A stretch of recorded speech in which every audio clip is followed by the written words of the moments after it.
Terima kasih. Hari ini saya kebetulan dimintai untuk memberikan satu alur bagaimana proses legalitas dan perizinan yang ada di Perumahan Manado. Nah, eh, sebenarnya proses perizinan yang dilakukan yang dikerjakan oleh Kopperumnas yang ada di Manado ini mulai kita lakukan jauh di pertama kali kita ada PPJB itu prosesnya tetap kita lakukan, terutama masalahnya yang pertama adalah legalitas tanah.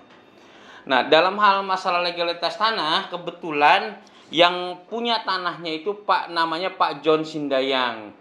Dan legalitasnya adalah transaksi dari pemilik utama itu cuma surat-surat kwitansi dan tanda-tanda bukti yang dari kelurahan, dan kelurahan Kairagi 2 ini adalah pecahan juga sebelumnya. Jadi ada semacam kalau di dalam pemerintahan pelebaran itu bukan pemerintahannya itu berubah gitu loh Pak. Ya.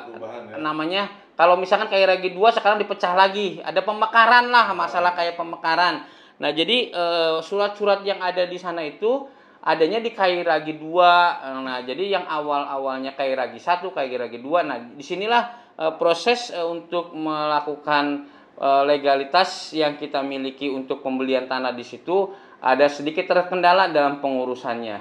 Nah, alhamdulillah saya di tahun 2021 kemarin saat bulan Ramadan memastikan bagaimana proses legalitas tanah yang ada di sana itu dipastikan supaya betul-betul tidak terjadi terkendala. Karena yang pertama jelas Kopperumnas untuk memilih lahan itu harus clear legalitasnya. Legalitas yang diakui negara jelas, di situ dipastikan kita pengennya jelas SHM kalau kita pribadi atau personal, ataupun HGB kalau itu berbadan hukum.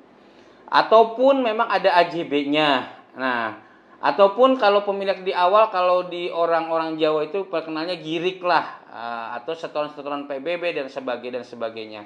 Nah, ini kebetulan kita pengen meningkat pada proses SHM, kebetulan di Pak John Sindayangnya. Karena kita waktu transaksi memang menerima apa adanya, jadi kitalah yang harus mensupport supaya legalitas tanah itu betul-betul sampai diakui oleh pemerintah. Ya, artinya yang legalitas sesuai yang diinginkan itu SHM atau SHGB. Nah, dari jumlah yang kita inginkan di awal di PPJB, ternyata melihat dari perkembangan konsumen yang ada, kita cukup kisarannya itu di kisaran 5 hektar target kita awal. Nah, ternyata dari lokasi yang setelah kita lihat, yang dekat rumah contoh itu ternyata kurang lebih dari data yang ada 4,7 dalam sekitar ada 9 bidang transaksi di situ. Nah, kita coba lihat kontur dari tanahnya karena memang agak sedikit curam, memang, tapi juga di bawahnya rata gitu loh. Itu tidak jadi masalah karena kita bagaimanapun seorang developer tertantang untuk masalah itu. Yang jelas legalitasnya harus jelas. Nah, dari situlah saya memulai bahwa hal yang semacam ini segera diprioritaskan untuk diurus. Nah, alhamdulillah kita waktu itu mempercayakan ke Pak Prengki sebagai orang dari Apernas. Kebetulan beliau juga sudah malang melintang di Indonesia bagian timur. Nah, dibantu oleh beliau dan alhamdulillah kita saat ini tanah yang punya Pak John Sindayang itu sudah SHM. Nah, jadi sudah SHM artinya clear, dan ternyata kalau dari pengukuran BPN cuma 4,4 hektar yang ada di situ, dan insya Allah sementara ini cukup kalau buat konsumen yang ada. Jadi